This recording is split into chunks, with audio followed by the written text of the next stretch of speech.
Hi there, thank you for stopping by to share with Julie today. I hope you're having a fantabulous day. So today I'm looking at how not to be a junk food vegan. Because generally when people think of veganism, they think of, a wholesome diet of a lot of fruits and vegetables. And that is not always the case. There are junk food vegans, and these are vegans who eat primarily a lot of processed foods such as, cakes, vegan hamburgers, hot dogs, sausages, and bread, lots of crisp, sodas, and all these things, because these things are vegan, but they're not the healthiest diet there is. And why do people fall in, why does this happen? And it could be for one or more reasons. Sometimes time constraints. Some people are busy, with the job and family and sometimes a lot of other things, so it's easy for them to just grab anything and probably eat instead of focusing on what type of food they eat. And sometimes it's vegans who are transitioning and they're at this period where they're kind of trying to figure out, what it is that they want to eat, what it is that they should eat. And sometimes it's just plain addiction. The addiction to salt, sugar, and fat. So what can you do if you find yourself, eating all this junk? For one, if time is a constraint for you, there are many recipes of 5 minutes to 15 minutes on YouTube here and online that you could give you a wholesome, delicious, fresh, lovely meal, healthy meal in very little time. Some are even less than 5 minutes. So check those out or decide beforehand. So that's one way. Another way is that you could decide beforehand, like maybe use an hour or a half an hour, 15 minutes, however you can make it work, and think about what it is you'd like to eat for the week, and think about how you can incorporate some of the more beneficial foods in your diet, and look at probably some recipes as guideline, and jot down a food list. Make a food list before you go to the market or to the grocers.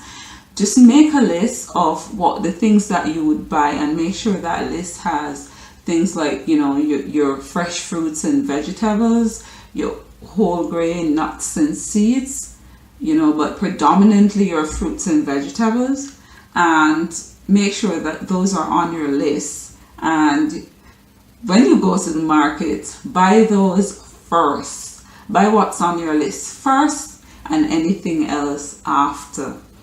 Also, another way to help is that you could get small containers.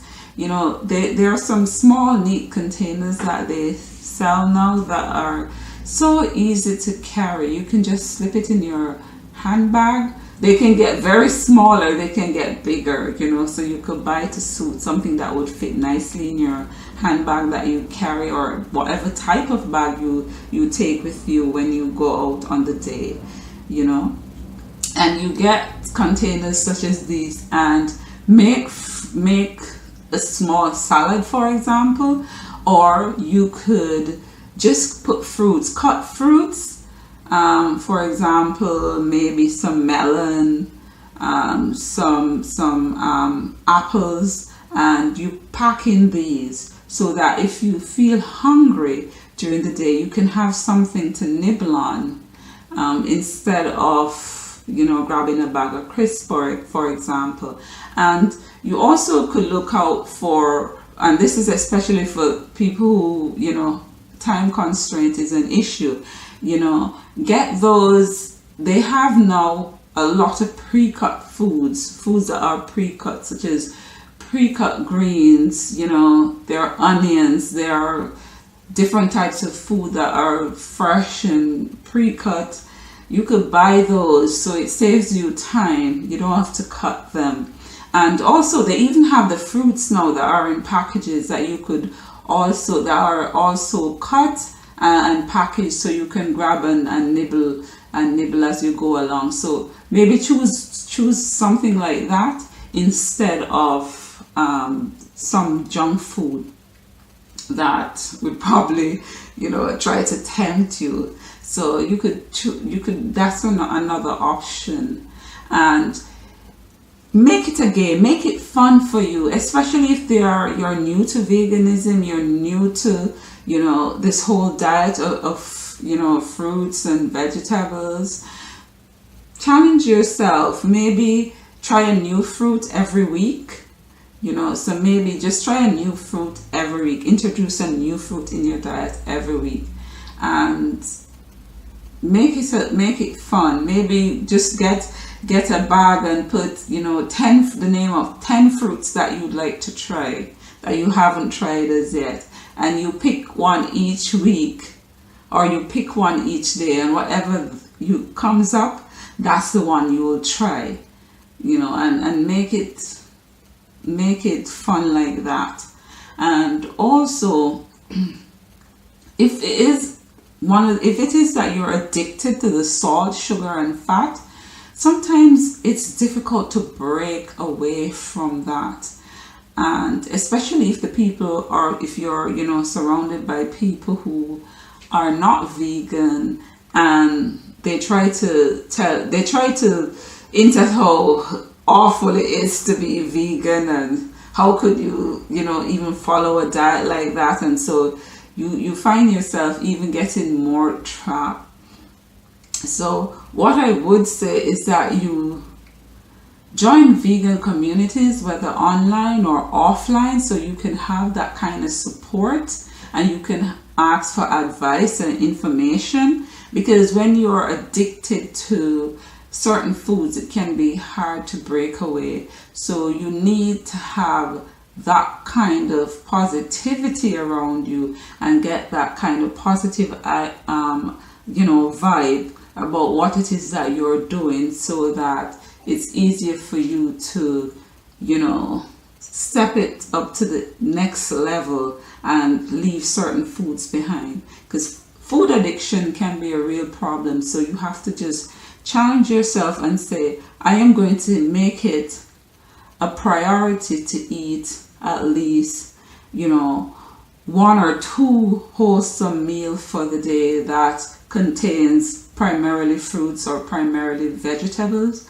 And you start in stages, and you build momentum. Wherever you start, you increase that, whether it is weekly or monthly, but challenge yourself and increase each time, leaving out certain foods as you get along. And you know, it is also the reality that the taste bud is just used to certain foods, especially when you have been on a diet of mostly meats and you know, dairy and the cheeses and all these things. That's what your taste bud is used to. And so introducing new foods can be a challenge, and sometimes it takes a while for your taste bud to get used to it. But you have to keep at it. You have to keep at it and keep trying new things, introducing new things in your diet until you get used to the different tastes of, you know, the new foods that you'll be trying. And also what could help is aligning yourself with a vegan diet perspective that would you know, help to keep you on track. Maybe you could align yourself with the electric vegan or alkaline vegan diet, or maybe the 80-10-10, or maybe, you know, whichever one, the raw food diet, align yourself with a diet perspective, or maybe, coin your own, create your own. But at the art of your diet should be wholesome fruits, vegetables. Those should be the majority, should form the majority of your diet, along with herbs, fresh herbs, dried herbs, whatever, but as fresh as possible is better. And whole grain nuts and seeds. So you have come this far. It's a huge step to be a vegan. The challenges can be many, especially when you're surrounded by people who are from a different or have a different perspective as it relates to diet, and especially when they have a negative view towards veganism. But there is, you have to make your diet a priority. Your health should be a priority. Don't just be a vegan, be a healthy vegan. Challenge yourself to that. Be a healthy vegan. I hope you found this useful. Subscribe to my channel, like and share my videos, and don't forget, be the change you'd like to see in this world. Have a fantabulous day today. Ta-ta!